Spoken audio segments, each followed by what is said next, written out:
Hello, হঠাৎ করে আমার মেয়ের হচ্ছে ফ্রেঞ্চ ফ্রাই খাওয়া শখ হয়েছে। তো কি করবো, ফ্রেঞ্চ ফ্রাই বানাবো। এই জন্য আমি নেবো 3টা আলু।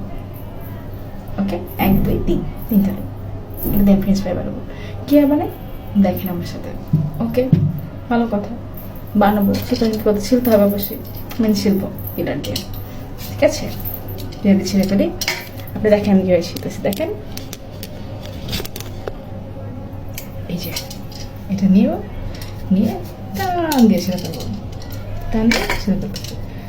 এটা দিয়ে ছেলে হয় কি জানেন, তাতে ছেঁড়া যায়। আচ্ছা, আমি এগুলো ছিঁড়ে নিই, তারপর দেখাচ্ছি।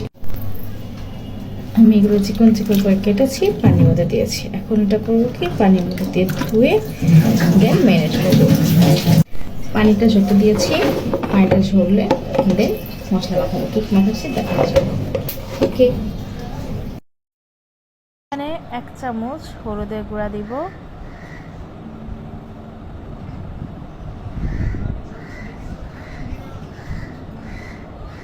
দেন মরিচের গুঁড়া দিব 1 চামচ, দেন আমি জিরা গুঁড়া দিচ্ছি 1/2 চামচের মতো, দেন কি দিব বলেন তো, সল্ট মানে লবণ দিচ্ছি 1/2 চামচ। তারপর মেরিনেট করে রাখবো কিছুক্ষণ, যেন এটা ভালো মতো মেরিনেট হয়, দেন ভাজবো। এই তো মেরিনেট করা হয়ে গেছে আলুটা। এই যে ব্যাস, মশলা মাখানো শেষ। এখন আমরা ভাজবো। তো কী করবো, আমি তেল দিব। চলো তেল দিই। ওকে ফাইন, তেল দিচ্ছি আমি। একটু পর্যন্ত তেল দেবো, বেশি করে তেল দেবো, তেল ভাজতে সুবিধা হয়।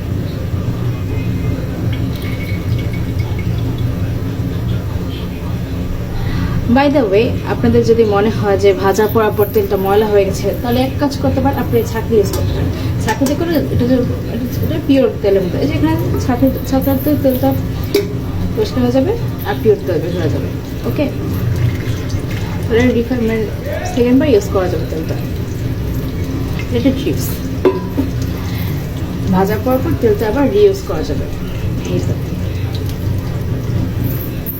ওকে ফাইন, এখন তেলটা যখন গরম হয়ে যাবে, ধোয়া উঠবে, তখন আমি ফ্রেঞ্চ ফ্রাই করে দেবো। ওকে, দেখা যাবে।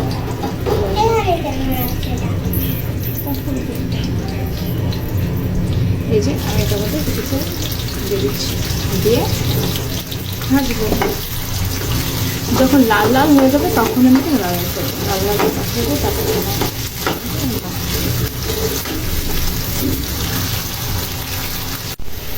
এই যে আমাদের লাল লাল হয়ে যাচ্ছে, দেখা যাচ্ছে।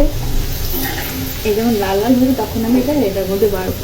ওকে, দেখা যাক। এই যে লাল লাল হয়ে যাচ্ছে, দেখুন শক্ত শক্ত হচ্ছে। টাইম সার্ভ করা। ওকে, এখানে আমি সার্ভ করি। এখানে সার্ভ করি, সার্ভ করে আপনারা রাখেন। জাস্ট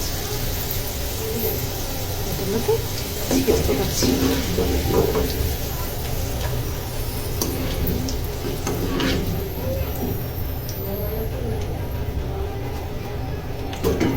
এই তো হয়ে গেল আমার ফ্রেঞ্চ ফ্রাই। ভেজে খেয়ে ফেলবো, ভাজলাম, সস দিয়ে খাবো। ওকে, আল্লাহ হাফেজ।